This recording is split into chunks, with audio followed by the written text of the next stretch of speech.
허공에 그어진 선. 네, 여러분 손가락 하나를 펼쳐서 허공에 선을 이렇게 몇 개 그어보세요. 네, 이렇게 허공에 우리가 선을 긋게 되면은 몇 개 정도 선을 그을 수 있을까요?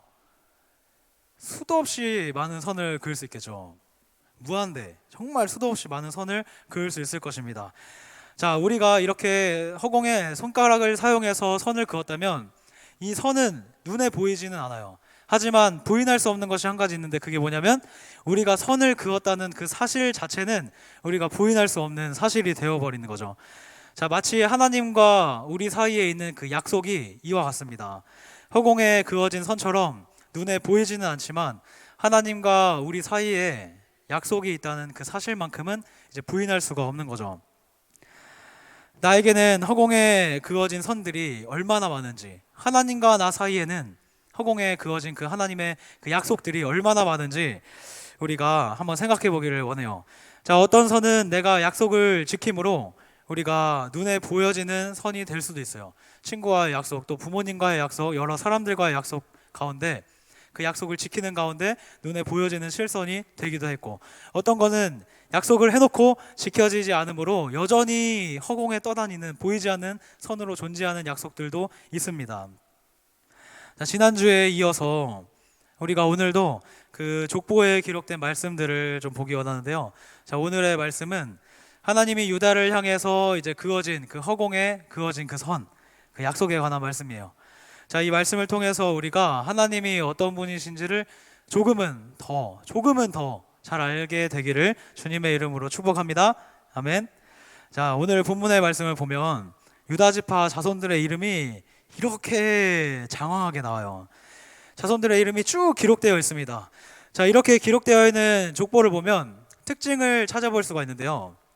가장 첫 번째로 특징을 하나 찾아본다면 유다 그의 형제들 야곱의 아들들은 총 12명의 아들들이 있습니다. 그 12명의 아들로 된 그 지파가 약 12개가 이렇게 12개의 지파가 있는데, 그 12개의 지파의 족보가 쭉 기록되는데 4장부터 그 중에 가장 첫 번째로 이 유다 지파의 이 족보가 기록되어 있다는 사실이에요. 자, 성경에서는 대부분 그 중요한 것을 가장 먼저 기록하고 있는 것을 우리는 몇 군데에서 찾아볼 수 있는데요. 대표적인 예로 마태복음 10장에 보면요, 이런 말씀이 있어요. 12사도, 예수님의 12제자의 이름을 기록하면서 가장 먼저 누가 기록되어 있죠? 베드로 이름이 기록되어 있죠. 우리가 베드로를 예수님의 수제자라고도 하는데, 그렇듯이 가장 중요한 이름을 먼저 이제 기록하고 있는 것입니다. 이와 마찬가지로 오늘 12개의 지파 중에 유다 지파의 그 족보가 가장 먼저 기록되어 있는 것을 본다면, 하나님의 말씀이, 이 성경이 12개의 지파 중에 유다 지파에 유독 집중하고 있구나, 이것을 우리가 확인할 수가 있는 것입니다. 자, 그리고 유다 지파에 대한 기록은 4장 1절부터 시작해서 우리가 일단 8절까지만 읽었지만 23절까지, 무려 23절까지 계속해서 유다 지파에 대한 그 기록이 이제 이어지고 있어요. 그것을 보면 다른 지파와의 그 기록된 분량을 확인해 본다면요, 확연히 많이 차이가 납니다. 다른 지파는 6절, 7절, 평균 6, 7절 이렇게 기록이 되어 있는데 유다 지파는 23절이나 기록되어 있는 것을 보면요, 얼마나 그 자손들이 많이 번성했는지를 우리가 깨달을 수 있는, 확인할 수 있는 그 지표가 되기도 해요. 하나님의 말씀은 이러한 기록을 통하여서 단순히 유다 지파가 굉장히 번성했다, 이것만을 얘기해주고 싶은 것이 아니라 하나님의 그 약속하심을 이제 눈으로 이제 보여주시고 확인시켜 주시는 거예요. 유다에게 하나님이 어떤 약속을 주셨는지 그것을 확인시켜 주시는 것이 바로 이 족보의 기록입니다. 허공에 그려진 선이 이제 실체가 되는 것을 우리가 보게 되는 거죠. 자, 그렇다면 하나님이 유다에게 주셨던 그 약속이 무엇일까? 자, 어떤 약속이 성취되었기에 유다 지파가 이렇게까지 번성하게 되었는지 그 말씀을 한번 확인해 보도록 하겠습니다. 자, 같이 한번 읽어볼게요. 시작. 유다야, 너는 내 형제의 찬송이 될지라. 내 손이 내 원수의 목을 잡을 것이요 내 아버지의 아들들이 내 앞에 절하리로다. 아멘. 네, 내 아버지의 아들들, 다시 말하면 야곱의 아들들, 자기 유다의 형제들, 그 형제들이 유다의 앞에 숙일지어다 절할지어다 이렇게 기록하고 있는 거예요. 자, 여기에 나오는 이 형제들은 각 지파를 의미합니다. 각 지파들을 의미하는데 그 지파들이 유다의 후손들보다 다른 형제들의 후손들이 더 번성하지 못했음, 반대로는 유다의 후손들이 다른 지파의 후손들보다 훨씬 더 번성했다는 것을 이렇게 기록하고 있는 그 예언의 말씀이에요. 자, 그뿐만이 아니라 우리가 하나님의 말씀을 보면요, 이 사실을 정확하게 문자로 기록하고 있습니다. 자, 역대상 4장 27절 말씀을 보면요, 시므이 족속을 얘기하면서 온 종족이 유다 자손처럼 번성하지는 못하였더라 이렇게 기록을 하고 있어요. 자, 그들이 유다보다는 번성하지 못하였던 것을 기록하고 있고, 그리고 역대상 5장 2절 말씀을 보면요, 더 명확합니다. 유다는 형제들보다 뛰어났고 그 주권자가 유다에게서 났으나 이렇게 기록하고 있어요. 오늘 본문 말씀인 이 역대기 말씀은 유다가 형제들 중에서 으뜸으로 세워졌다는 것을 굉장히 분명하게 보여주는 거예요. 자, 그 다음에 창세기 49장 8절 아까 읽었던 그 말씀은 유다의 후손이 이렇게 번성할 수 있었던 이유, 지금 역대기에 이런 말씀이 기록될 수 있었던 그 이유가 지금으로부터 훨씬 더 이전에 하나님이 유다에게 약속하신 그것이 성취되었기 때문이라는 것을 눈으로 확인을 시켜주는 것입니다. 자, 오늘 우리는 하나님의 약속이 시대를 초월해서 지켜지고 있다는 것을 말씀으로 확인합니다. 자, 유다의 약속의 그 실체를 유다는 살아서는 보지 못했지만 오늘 성경이 증거하고 있는 것은 하나님의 약속은 그 후손의 때에 와서라도 정확하게 성취되고 있다는 거예요. 자, 이렇게 유다의 인생을 우리가 보는 것만으로도 하나님을 향한 믿음을 가져야 하는 이유는 이거 하나만으로도 충분합니다. 하나님의 말씀이 이루어졌다는 것을 분명하게 확인하면서도 믿음을 갖지 못한다면요, 그 사람이 정말 대단한 사람인 거예요. 여러분, 우리가 하나님을 향한 그 믿음이 우리 감정에 따라서 흔들리지 않기를 바라요. 우리 감정에 따라서 흔들릴 게 하나님을 향한 믿음이 아니에요. 하나님은 언제 어떤 상황에서도 그 약속하신 것을 반드시 지키는 정확한 신분이 하나님이시기 때문에 하나님을 향한 그 믿음이 우리의 감정에 따라서 왔다 갔다 하거나 우리의 상황에 따라서 왔다 갔다 하지 않을 수 있기를 바랍니다. 하나님의 말씀이, 하나님의 그 언약이 성취되는 것은 결코 우연이 아니라는 것을 우리는 반드시 기억해야 됩니다. 자, 이것을 증거하고 있는 말씀 앞에서 우리의 두려움은 이제 전혀 문제가 되지 않아요. 하나님께 대한 나의 생각은요, 하루에도 수십 번씩 왔다 갔다 하는 거예요. 하지만 이제 오늘 보여지는 이 말씀에 따르면 그 사실은, 중요한 사실은 그분의 약속에 대해서 변하지 않고 하나님은 정확하게 이루어 가신다는 것입니다. 자, 유다에게 주신 이 언약의 절정은요, 약속대로 예수 그리스도를 이 땅에 보내주시면서 그것을 통해서 이루어 가시는 것을 보게 됩니다. 자, 그러니까 다시 말하면 유다에게 주어진 언약은 유다가 살아있었을 때, 그때 그때, 그리고 예수님이 이 땅에 오셨을 때, 그리고 우리가 살고 있는 지금, 그리고 앞으로 우리가 살아갈 인생들 속에서 유다에게 창세기에 주셨던 그 언약이 계속 이어져 나간다는 거예요. 그렇다면 우리가 진짜 주목해 봐야 될 사실은 이 놀라운 언약의 성취를 경험하게 된 유다라는 인물이 성경 속에서 어떤 인물로 기록되고 있는지, 이 약속의 성취를 얻은 이 유다가 어떻게 기록되어 있는지 그것을 살펴봐야 합니다. 자, 창세기 42장 5절 말씀을 보면요, 이제 때는 야곱과 또 그의 아들들이 살던 가나안 땅에 기근이 들었어요. 흉년이 들어가지고 기근이 들었습니다. 근데 그때 당시에 같은 시대에 이제 애굽에 요셉이 총리로 있었죠. 그 애굽이 요셉 총리로 있었을 때 애굽에는 여전히 그 양식이 많았기 때문에 이제 유다의 형제들 포함한 10명의 형제들이 이제 양식을 사러 애굽으로 내려갑니다. 자, 애굽에 가서 이제 누구를 만나게 되냐면 총리가 되어 있는 이제 요셉 동생을 만나게 되죠. 요셉은 형들이 오자마자 바로 알아봤지만 형들은 이 총리가 요셉인지를 모르는 거예요. 그래서 이제 엎드려서 절하면서 얘기를 하죠. 요셉이여, 총리여, 우리에게 양식을 주소서, 우리에게 먹을 것이 없습니다. 이렇게 고백을 할 때 이 요셉은 이 엎드려 있는 형들을 보면서 예전에 자기가 꿨던 그 꿈을 이제 생각하는 거예요. 아, 그래, 내가 어렸을 때 꾼 꿈이 10개의 볏 집단이 나에게 엎드리는 이 꿈이 이렇게 이루어지는구나 하면서 요셉이 이제 확인해 보고 싶은 것이 한 가지 있었습니다. 예전에 어렸을 때 나의 형들은 나를 노예로 팔 만큼 형제간에 사랑이 없었는데 지금은 어떨까? 지금은 이들 가운데 사랑이 있을까? 형제를 위하는 마음이 있을까? 그들의 마음을 한번 확인해 보고 싶은 마음이 있었어요. 그래서 요셉은 이 형제들에게 얘기합니다. 너희들 스파이 아니냐? 정탐꾼이 아니냐? 이렇게 하면서 누명을 씌워요. 그 누명을 씌워가지고 이제 형제들을 감옥에 이제 3일간 가뒀다가 이제 꺼냅니다. 그랬더니 이제 형제들이 얘기하는 거죠.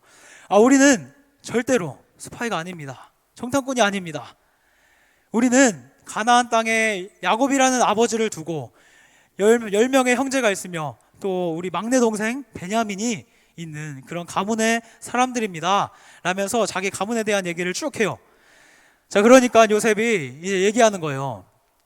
그렇다면 너의 막내 동생, 너희들이 있다고 하는 그 막내 동생 베냐민을 여기에 데리고 오면 내가 믿겠다, 이렇게 얘기합니다.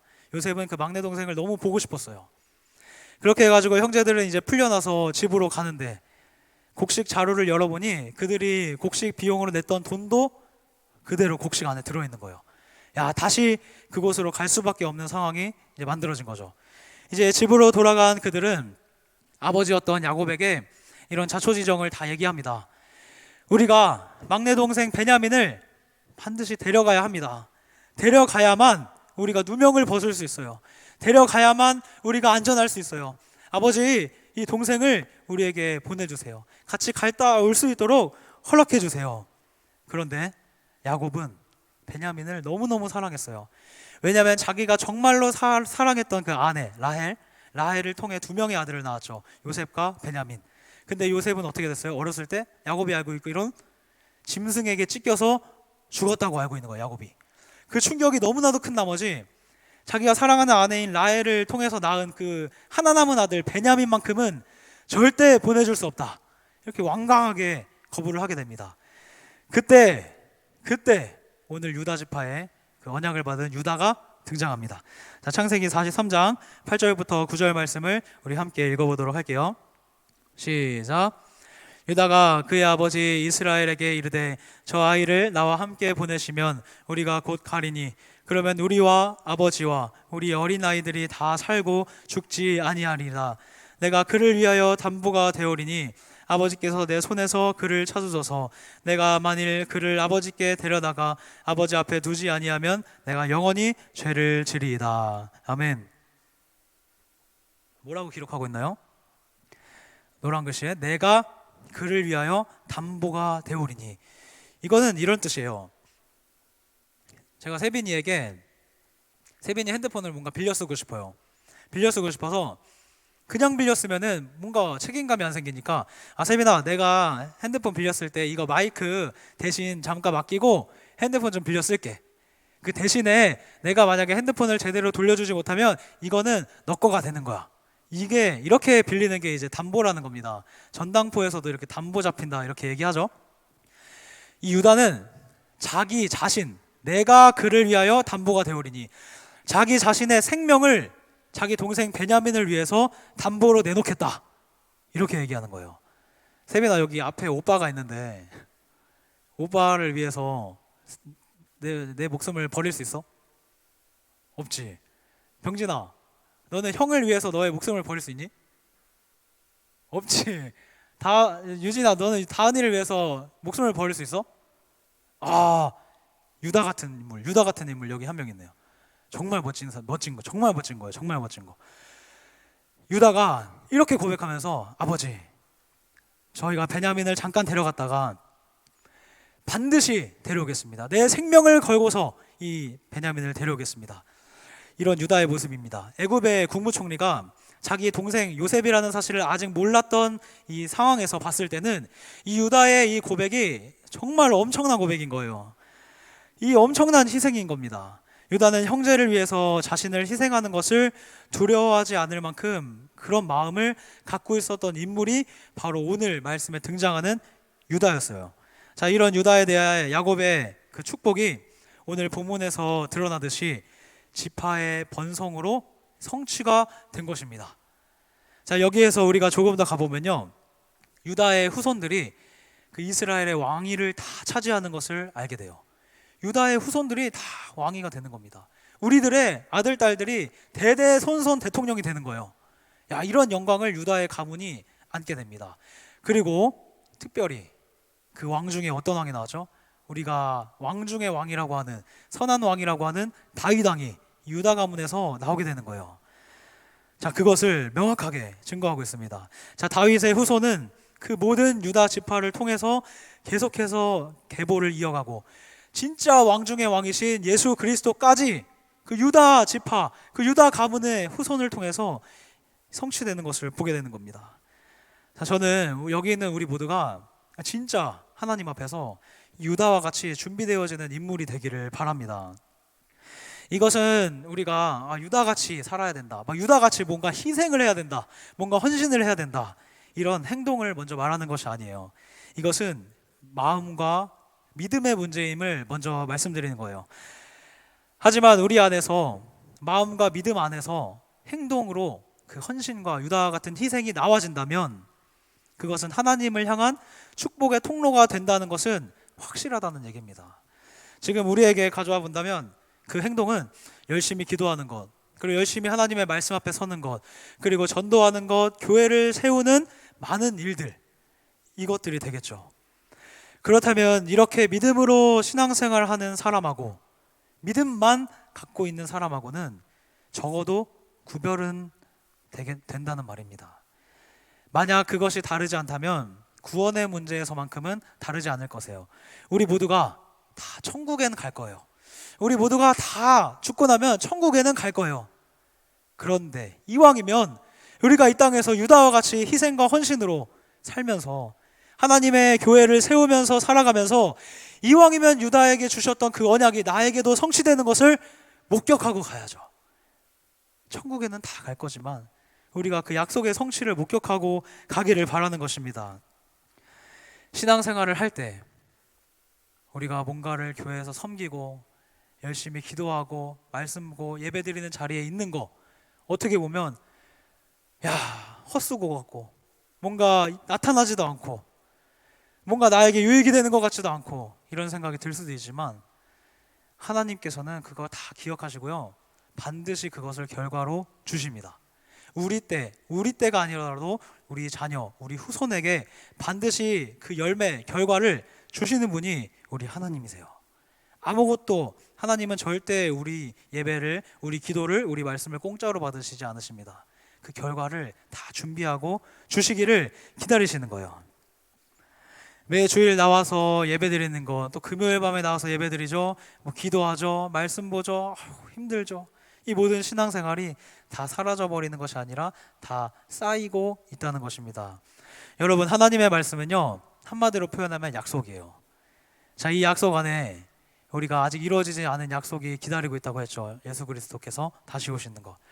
그렇기 때문에 우리가 보는 하나님의 말씀 속에서는요, 이미 이루어진 약속들이 가득한 말씀이에요. 그리고 또 한 가지, 하나님의 말씀 안에는요, 이제부터 이루어질 말씀들도 가득한 그런 말씀이 바로 하나님의 말씀입니다. 유다를 향한 약속과 성취는 이루어졌어요. 역대상에서 이루어졌어요. 그런데 그 약속과 성취는 그 역대상 기록된 그 시점을 넘어서, 예수님이 오셨던 시점을 넘어서 지금 우리에게도 똑같이 일어나고 있다는 거예요. 우리가 살아가는 앞으로의 인생 속에도 그 유다에게 이루어진 그 언약의 성취가 똑같이 이루어지는 말씀이라는 겁니다. 그래서 우리가 하나님의 말씀을 살아서 역사하는 말씀이라고 하는 거예요. 우리가 믿는 하나님은요, 우리를 향해 수많은 선들을 긋고 계십니다. 하나님이 우리를 향해 수많은 선들을 그으시며 약속을 주고 계세요. 그게 몇 개일지 저는 잘 모르겠어요. 여러분들이 붙잡는 그 모든 말씀이 다 약속이 되는 거예요. 다 언약이 되는 거예요. 그게 얼마나 많겠어요. 우리가 읽었던 말씀이, 붙잡은 말씀이 얼마나 많겠어요. 그 모든 약속이 지금은 눈에 보이지 않는 허공에 그어진 선인데, 우리가 하나님 앞에 때가 되었을 때, 하나님 앞에 헌신하면서 하나님이 원하시는 행동들을 우리가 쌓아나가고 그 믿음의 행동을 보일 때, 우리가 그 언약의 선들이 진짜 이제는 눈에 보이는, 내 삶에서 눈에 보이는, 우리 목사님께서 맨날 말씀하시죠, 요즘에 간증 있는 삶이 진짜 되는 거예요. 정말 간증 있는 삶이 되는 겁니다. 자, 이러한 하나님의 약속에 대해서 우리 모두가 정말 그 약속의 성취를 경험하기를 바래요. 야, 정말 약속이 맞네, 있네, 이거 말고 정말 그 약속이 실제가 돼서 내 삶에서 일어나는 것을 경험하는 우리 모두의 삶이 되기를 예수 그리스도의 이름으로 축복하며 기도합니다.